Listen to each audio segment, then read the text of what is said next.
All right, folks, back on the Bossman show here with Dusty May for Atlantic Isles out of Boca Raton, Florida, Conference USA.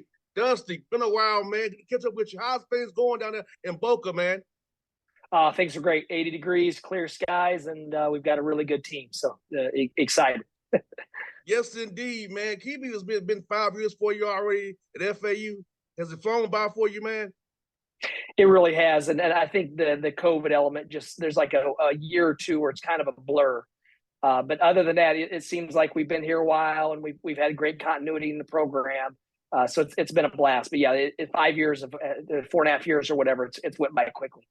No doubt. And what's good about you, man? Got this got hired in new coach, 4 winning seasons already in 4 years, going for the fifth one, 8-1 as we say right now. So about just coming in as a new hire, setting your culture, setting your environment for your players and your staff, and build relationships, and having 4 winning seasons. Two of them have been COVID years, but still winning no matter what. The adversity thrown your way, she didn't see coming.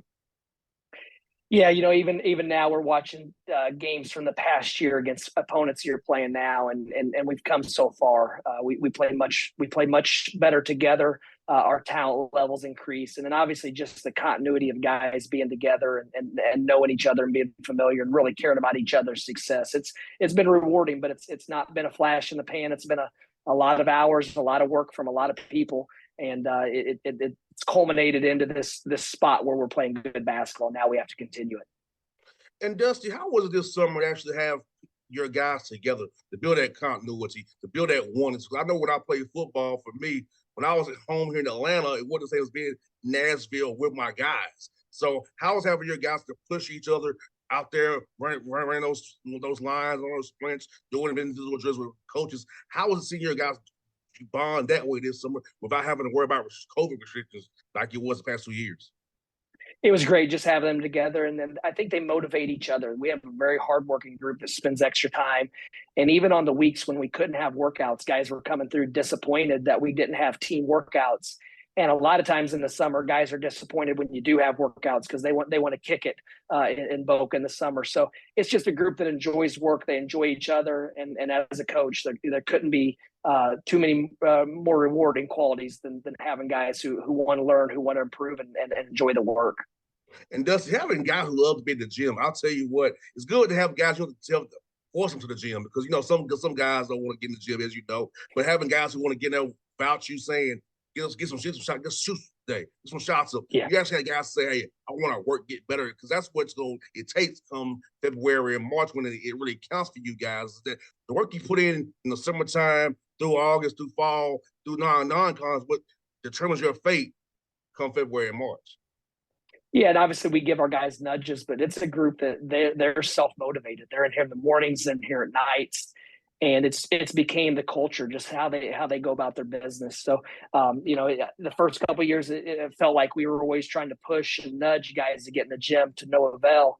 And now it seems like we've got a group that almost the entire team is putting in extra work, and then also bringing it every day. So we actually have a few guys that we have to tell them, hey man, you got to relax a little bit. You're going to overdo it. You're going to get hurt. And so they like I said, they put in a lot of time. They deserve the success they're having, the early success.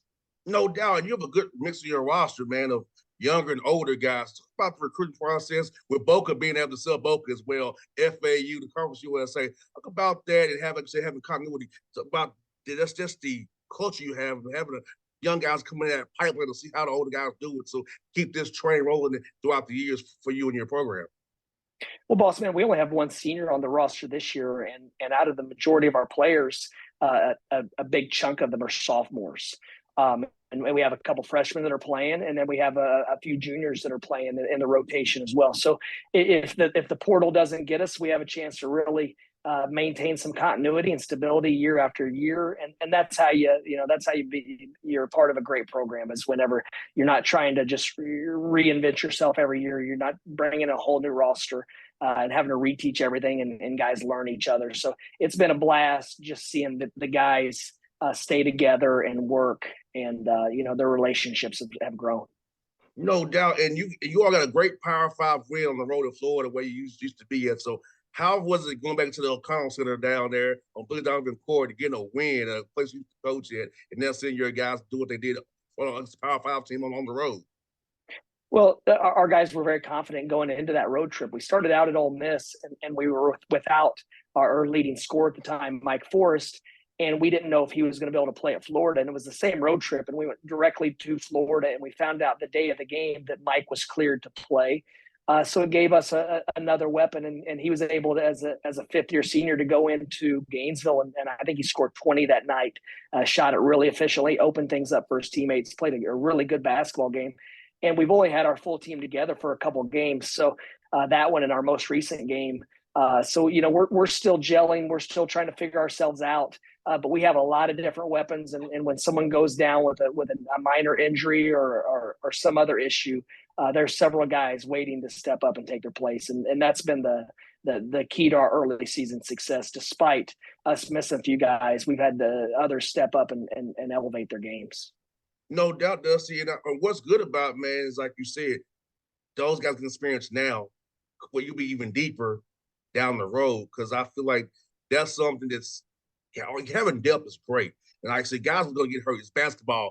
Guys will get hurt. So having guys who are ready and having guys mentally prepared who have stayed with it when they're not playing, they stayed with it, ready to come in and contribute when called upon is a great thing to have on our roster, which shows me your guys truly are together and about the bigger mission and then themselves, which are trying to get their own stats. No question. I feel guilty a lot of games that we didn't play some of the guys more minutes, but that's the cost of winning.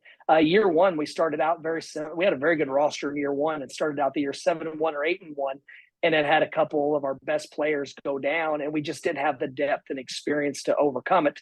Now this year, the difference is whenever guys have went out, we've had someone step in with that almost equals their production, or it's been by committee. But there hasn't been any drop off in production. So that gives us hope going into a long conference season that we can withstand some of the bad breaks that you have throughout the season, a virus or an ankle sprain, things like that, just because of our depth and experience. And Dusty, I know you feel this way for your conference USA, that it's some great basketball in your conference, but it's only a one big league right now because you do a great job. Rick does a great job. Nikki's doing a good job at middle. Ron does a good job. And, all the Talbot's going to have a good team at Tech. So about the league of coaches in your league, man, ball you all playing Conference USA. And it's just seeing how good it is. And I wish people could see more of you, what you all are about each night. And this league is really more than a one big league if you look at it. Top to bottom, in my opinion. Well, Bossman, you just gave me anxiety talking about all those guys, and you didn't even mention Grant McCaslin and Andy Kennedy and Scott Para, 3 programs that are off to great starts as well. So this year, I think, is the best year Conference USA's had in a long time. I think Ken Palm has it as the 10th best league, and it had dropped to, I think, low as 13 or 14 at times.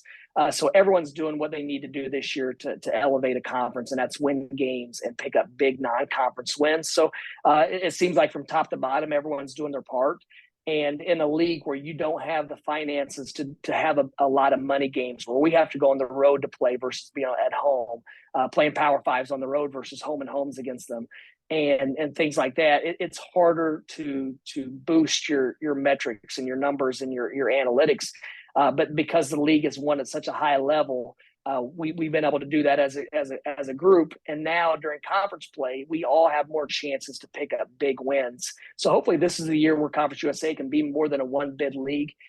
Other than us, I think there's several teams that are right now on the verge of a breakthrough. And, we just have to keep winning in non-conference, keep taking care of business as a group. And then during the season, find ways to pick up some big computer wins on the road against the upper half teams. I don't give you one nightmares. 2 of my friends are coming to the league, Amir and Jason Hooten. So I don't give you one nightmares. 2 of my buddies are coming to the league. Yep. Well, Amir, he was our GA at Murray State when I was on staff. So he and I go way back. We're very close. So we're actually leaving the league next year. So we're getting out when those guys are coming in. Thank goodness. Oh, I forgot you all leaving. Yeah, I hope you come to Atlanta and see me play up at Kennesaw State. But I got you, man. Yeah, I got you. It's all changes. All that stuff's always going to always for sure, man. And I can't keep up with it. So yeah, got that right. All I know is that Amir told me we're going to CUSA. I'm like, for real? Like, okay. Amir and them are having a great season. I've watched them play through scouting a few times, and he's done a great job. And they've got a really good roster and a group that's been together and still growing together as well. And you guys say St. Thomas tomorrow, Dusty. Talk to us about watching some guys on film and keeping your guys engaged for another big game come up tomorrow night, man. Well, it's always difficult during finals week to schedule a game. So our guys are on the verge of finishing up. St. Thomas is a team that's very well coached. They're athletic. They shoot the ball. They have several Division One transfers, a couple from North Carolina A&T that are very productive players. And then we have our rivalry conference opener on Saturday with FIU coming in. So it's a big week for us, especially coming off a mentally taxing week like finals. And also just making sure that we don't have a let up. But fortunately, our guys enjoy practice. There hasn't been a moment where we felt like as a staff that the guys were content or resting on their laurels. They bring it every day. We have to get better. We're not anywhere near as good as we need to be to do what we want to do. So it's been a fun off week just to really focus on ourselves. But now it's back to business tomorrow, and then obviously Saturday with FIU coming in. We'll ask you about this too, Dusty. Having that self-scouting. I know when I played football, that was one of the bye week was our self-scout week.